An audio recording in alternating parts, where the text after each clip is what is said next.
Olá, pessoal! Estamos aqui novamente para mais um Diálogos Literários com o Contate. E é com muita alegria que nós vamos encerrar esse ano entrevistando a idealizadora e criadora desse grupo de contadores de histórias da Universidade do Vale do Itajaí. Uma apaixonada por livros, uma mulher que vive mergulhada e encharcada de literatura e vem contaminando há muitos anos todos que a cercam com a sua palavra literária, o seu conhecimento, a sua simpatia e o seu carinho para com todos aqueles que querem participar desse mundo maravilhoso que é o mundo mágico da literatura. Professora, doutora Adair de Aguiar Neitzel, bolsista da CAPES nos anos de 2013 e 2014, no programa Estágio Sênior no Exterior, pós-doutorado na Universidade Paris 6 Diderot, desenvolvendo pesquisas em colaboração com a professora doutora Anne Kopiek, no Laboratório de Ciência Social e Política, e bolsista do CNPq no ano de 2000 para cursar doutorado sanduíche na Sorbonne, sob a orientação de Henri Berrat. Doutora em literatura pela Universidade Federal de Santa Catarina em 2002, professora titular da Universidade do Vale do Itajaí, orienta pesquisas no mestrado e doutorado de educação, líder do grupo de pesquisa Cultura, Escola e Educação Criadora. Pesquisa vários temas, entre eles literatura, arte na educação, formação de leitores, formação de professores e educação estética. Foi também coordenadora institucional do PIBID Univale de 2010 a 2013 e 2014 a 2016 e ainda assumiu também coordenadora de área do PIBID de Letras em 2007 e desenvolveu um projeto no qual fez uma obra na qual discute mediação literária com base nos estudos do PIBID.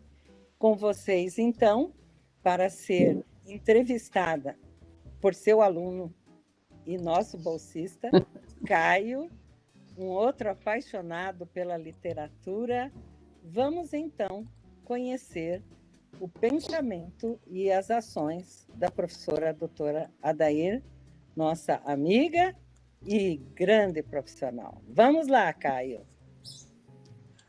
Então, queria começar cumprimentando a professora, né, professora Adair, e já explicar que eu estou muito feliz de estar aqui, que era uma entrevista que eu queria fazer desde que surgiu a ideia aqui no grupo de si fazer entrevistas. E então, o nosso assunto, a nossa pauta hoje é educação estética e contação de histórias, o que não poderia combinar mais com a prof, né? Então, já para juntar esses dois assuntos numa primeira pergunta, eu conheço, né, os teus livros infantis que tu escreveu, tanto Drusca quanto Os Olhos de Dragão, e eu tive aula contigo de educação estética. Aí, o que eu queria perguntar, prof? Eu queria saber, quando tu está escrevendo os teus livros, se existe uma preocupação racional em colocar uma carga estética neles, ou apenas ocorre e rodeia de uma forma natural por conta de todos os estudos que tu tem sobre o assunto, e se tu se surpreende contigo mesma quando escreve. Eu sempre me surpreendo comigo, seja como professora ou quando eu estou escrevendo. A preocupação com a estética do livro, ela existe não apenas com a estética do livro, mas com o conteúdo do livro, porque como professora de literatura, eu preciso lançar no mercado algo compatível, né, com aquilo que eu discuto. Então, se eu sempre estou falando da necessidade da gente lançar livros no mercado com qualidade, seja essa qualidade estética ou outro tipo de qualidade, eu não posso, nesse momento, resvalar e lançar alguma coisa com menos qualidade estética. Essa preocupação é tão grande, Caio, que eu e Mariana já nos debruçamos sobre o Druska, que foi o primeiro livro que ela ilustrou, e a gente já se decidiu que o Druska, ele precisa de uma nova ilustração.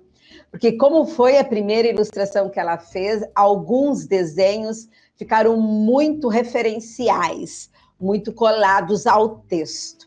Então, é esse movimento de sempre olhar para o material que a gente faz, que está sempre nos acompanhando, seja como professoras ou como escritoras. Como professora de literatura, eu me policio para estar sempre formando leitores, né? Deixando meus alunos apaixonados pelo texto.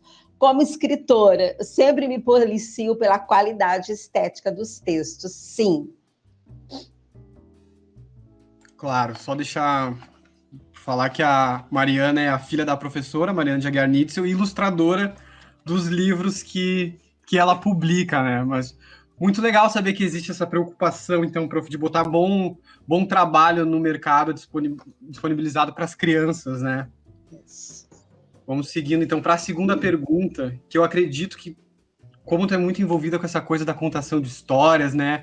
Desenvolveu o grupo Contarte, já devem ter te perguntado muito como que deve ser feita uma contação de histórias, desde como se portar, quais livros escolher, em que momento apresentar determinada história, e até como se vestir. Mas aí a pergunta que eu quero fazer é qual a pior escolha que alguém pode fazer ao contar uma história? Sabe? Quais os malefícios de uma história mal contada e qual o erro que o autor de literatura infantil juvenil não pode, de forma alguma, cometer? Olha, eu acho que o pior erro na hora da contação de histórias é a gente contar uma história que a gente não conhece bem.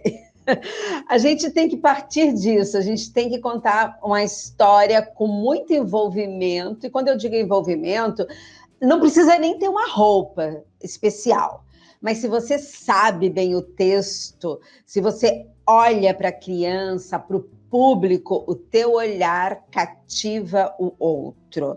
Então, de jeito nenhum, contar a história que você não domine bem o texto.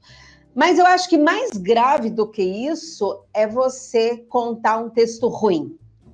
É você saber bem a história, mas aquele texto não ser um bom texto, não ser um texto com qualidade.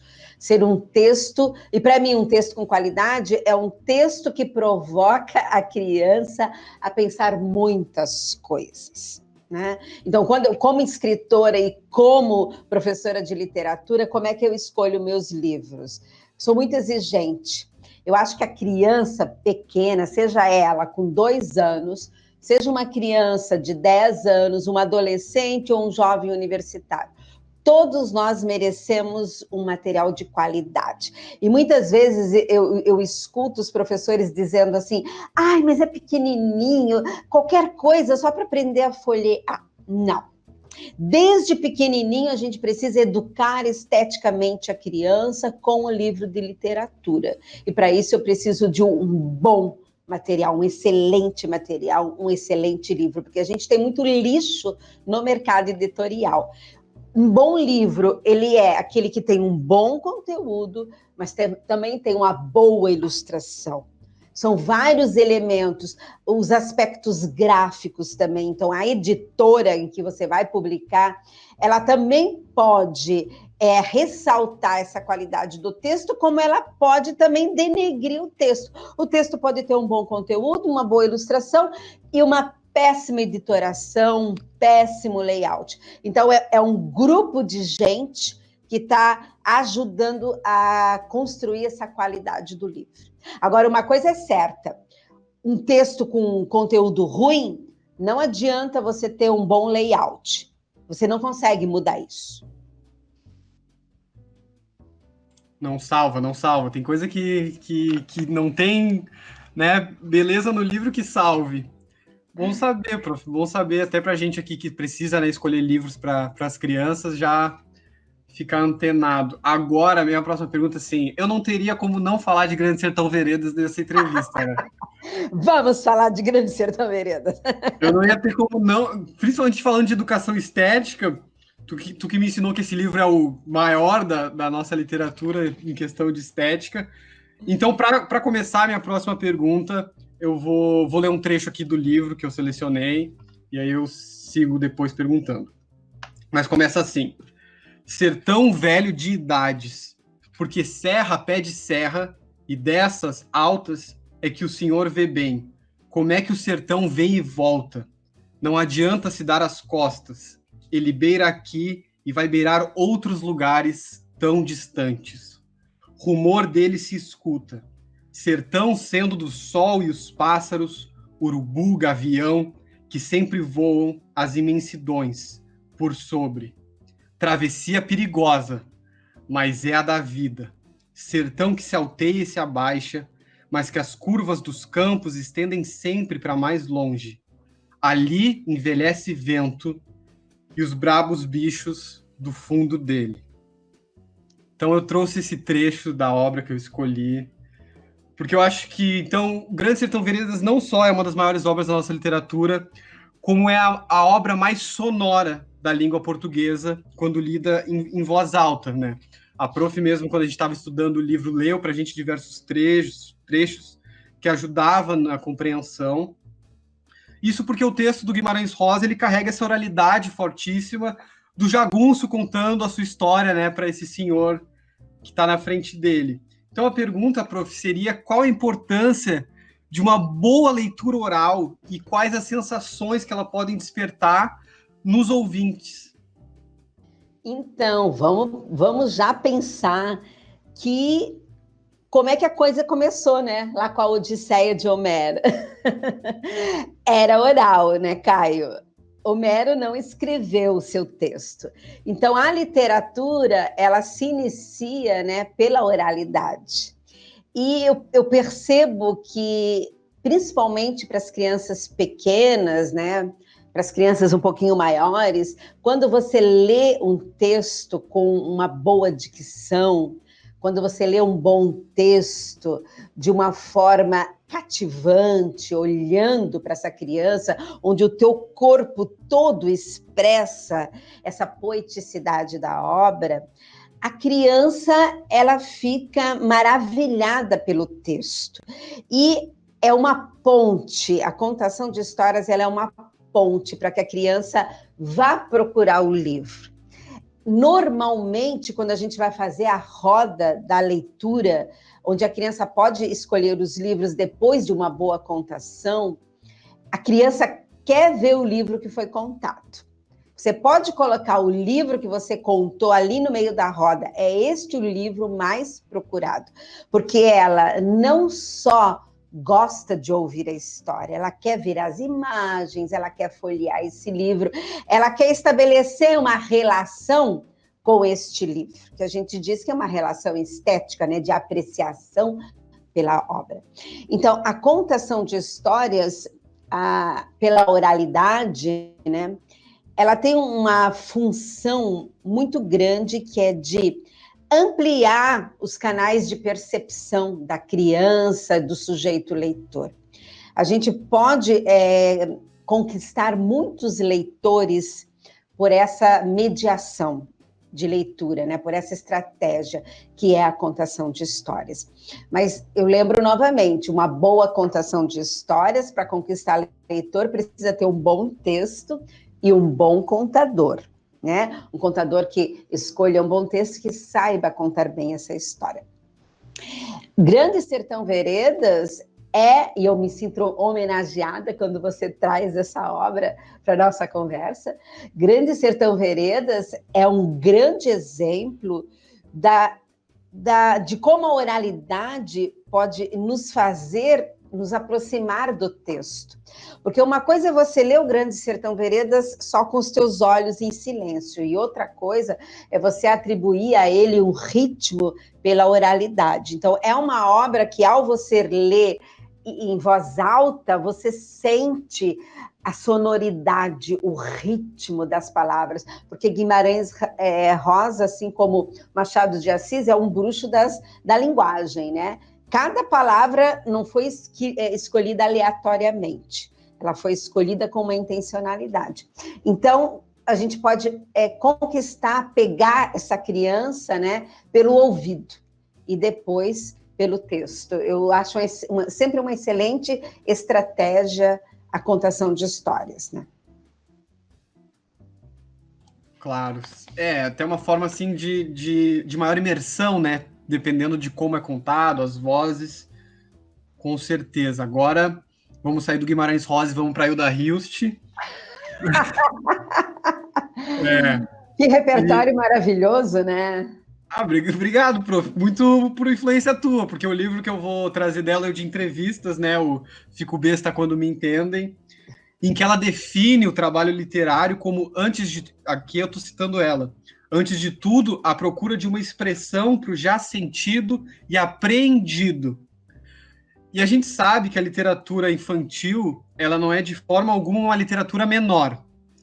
E por isso eu pergunto como que ela é capaz de expandir na criança o seu olhar para experiências que já ocorrem no seu cotidiano, e se ela consegue fazer isso, nas crianças, ela consegue fazer nos adultos também.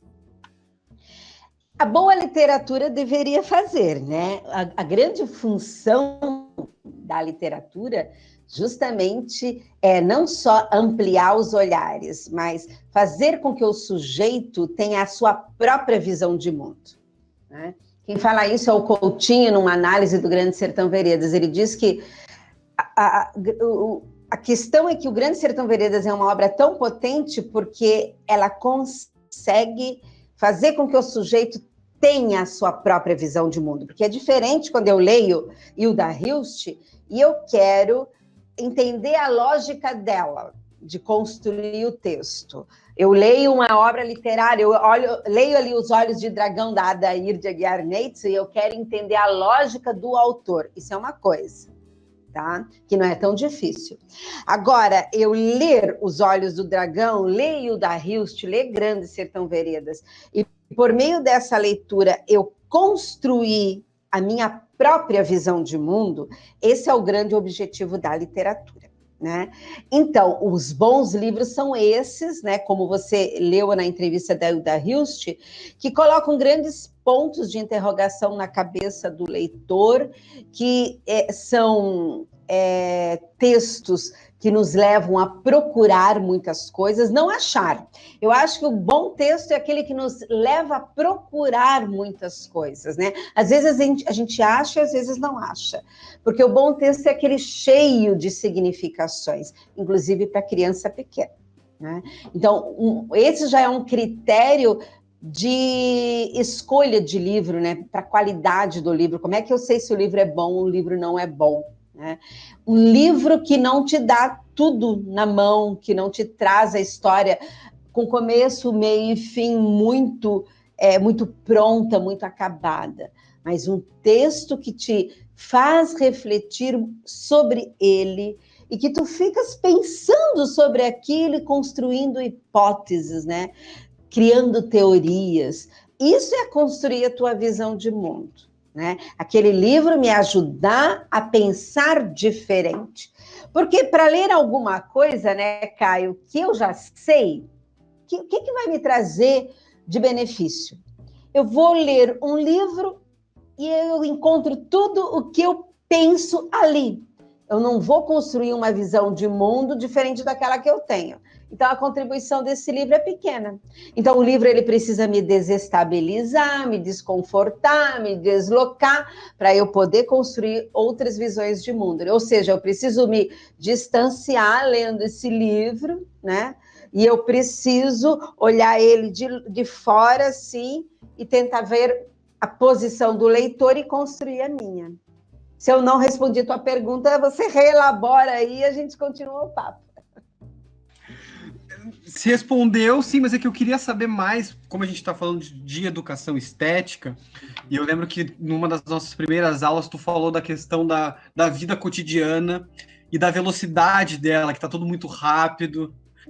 Lembro de tu falar que a gente tinha que ter tempo para o inútil, e como essa frase, né, numa primeira ouvida sem reflexão me chocou, né? Eu falei, como assim vou gastar meu tempo com coisa inútil? E depois, óbvio, tu me deu todo o contexto de do que seria esse inútil e qual a importância dele. Então era disso, sobre esse impacto que traz na criança o livro infantil, de fazer com que ela veja, seja as brincadeiras que ela faz, seja a convivência com os pais em casa, de uma forma mais especial, diferente, assim, fora desse automatismo do dia a dia que existe, né? A gente pode falar também de criar espaços, lacunas para a literatura, seja para a criança, seja para o adulto, né? Então, quando eu leio a literatura, ela é a literatura do inútil, por quê? Né? Porque ela não serve para nada. Ela serve para tudo, né? Mas não tem, assim,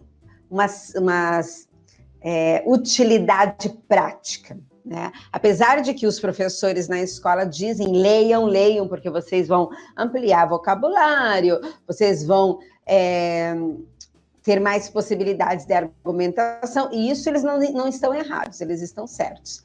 Mas eu penso que criar esse espaço na vida das crianças para a leitura inútil, a leitura do literário, de certa forma, propor a elas uma possibilidade de entender que a vida não é apenas a gente fazer as coisas ganhando de forma mercadológica. Por isso que eu falo em visão de mundo.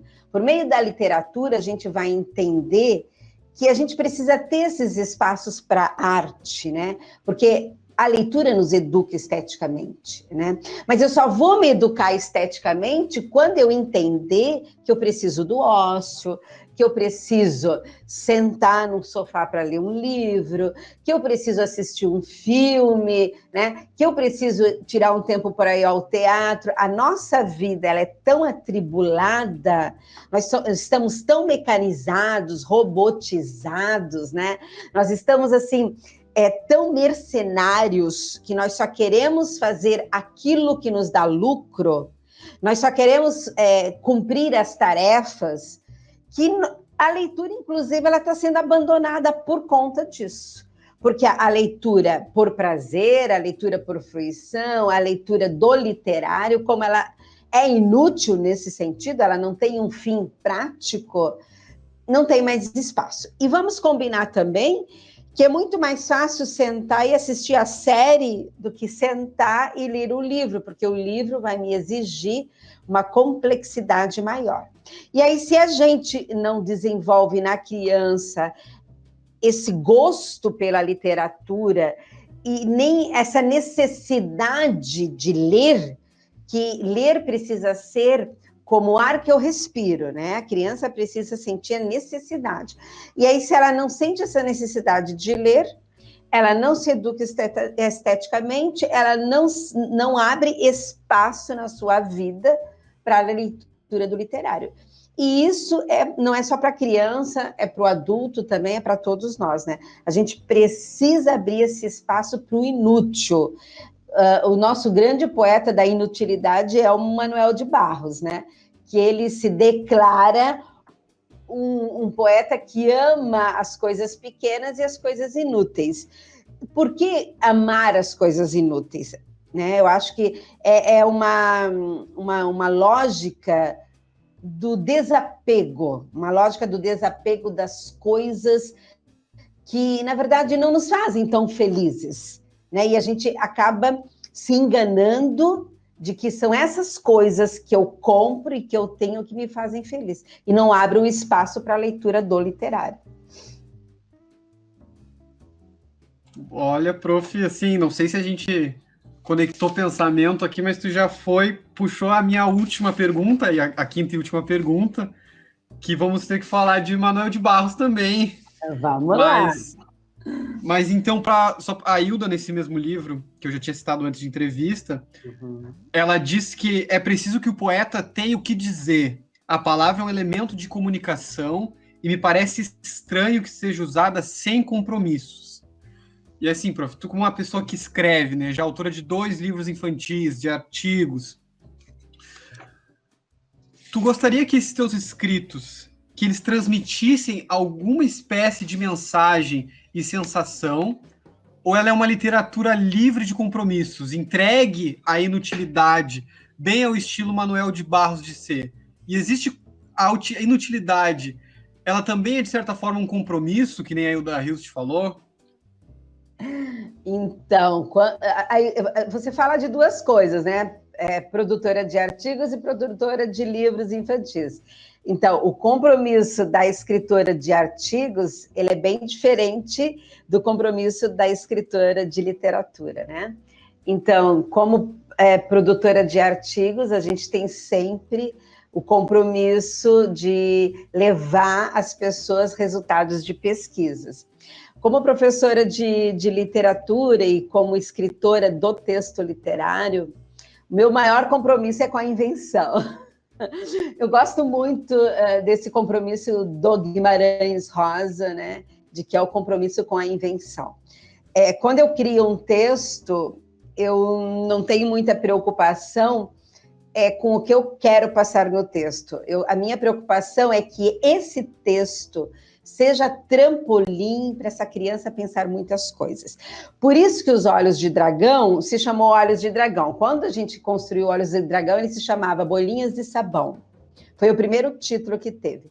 E a gente trocou porque Bolinhas de Sabão já levava a criança a pensar no óbvio, nas bolinhas de sabão. Eu falei, não, nada disso.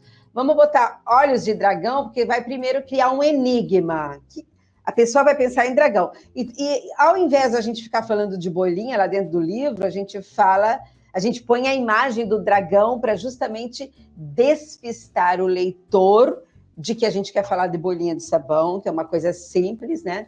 E aí a gente coloca uma coisa super leve, como a bolinha de sabão, com uma coisa super pesada, que é o dragão. E a gente pega esse dragão e ele não cospe fogo, ele cospe bolinhas de sabão. E por que a gente faz isso? Porque a gente quer provocar a criança que lê a construir ideias, né? Então, esse texto, ele tem muito a dizer? Tem. Todo texto tem muito a dizer. Mas o mais importante é o que você, leitor, encontra no texto. Não o que eu, autor, quero falar por meio do texto. Porque eu acredito como Barthes, que depois que o texto está pronto, está jogado no mundo para as pessoas fazerem desse texto o que acharem melhor. Eu acho que o texto fala por si também, tá? O leitor, ele cria significados sobre esse texto quando ele lê, mas o texto também fala por si, né? Então, é um encontro. A construção dos significados se dá nesse encontro. Que encontro é esse? O texto que fala por si, e o leitor que quer construir as suas imagens sobre o texto. E aí nós temos um encontro, e é nesse embate aqui que surge o quê? Que surgem as ideias que pulam, que voam desse livro. Respondendo à tua pergunta, qual é o compromisso do escritor? Provocar o leitor a criar essas significações, independente da minha intencionalidade, entende? Falando de novo de Grande Sertão Veredas, raramente as pessoas que leem Drusca percebem que o Grande Sertão Veredas é o palimpsesto, é o texto básico da Drusca, porque tudo é e não é na Drusca. Ela é brincalhona, ela é séria, ela é brava, ela é mansa, ela aparece lá no final, ela se antropomorfiza, se transforma em homem, né? Sobre duas patas. Então, tudo não é porque a coisa está em mudança. Tá, mas se a gente não está num papo assim, conversando com as pessoas e dizendo sobre que o Grande Sertão Veredas é o palimpsesto, é o livro que está por baixo de tudo, as pessoas não percebem. Tá, isso é importante? Não é importante. O mais importante, eu penso, que é a construção que o leitor faz a partir deste material. Então, que o livro tenha sempre algo a dizer, porque ele fala por si, mas o leitor tem muito a construir, e tudo nasce deste embate. Que aula, né, que quem assistiu essa entrevista vai ter, que eu estou tendo. Sim, isso do Barthes me lembra muito o texto dele da morte do autor, né, que a gente tem que deixar com que o leitor se utilize do texto, porque a morte do autor gera o nascimento do leitor, porque ele vai se apoderar daquele texto que foi escrito. E essas são as perguntas que eu tinha para hoje, prof. Foi uma honra te entrevistar. E agora eu vou passar para a professora Cleide falar as últimas palavras. Eu só quero te dizer que a honra foi minha ser entrevistada por ti, hein? E trouxeste Hilda Hilst, Manuel de Barros, trouxeste Grande Sertão Veredas, meu Guimarães Rosa, tudo literatura de peso, hein? Baita literatura. Altas literaturas, né? Altas. Muito bem, professora Adair, muito boas as suas colocações, como sempre, pontuais, e que auxiliam a todos nós que somos os seus discípulos, né? Eu, inclusive, a seguir nesse campo maravilhoso que é o campo da literatura, né? Todas as pessoas que são tocadas pela literatura, realmente elas se transformam.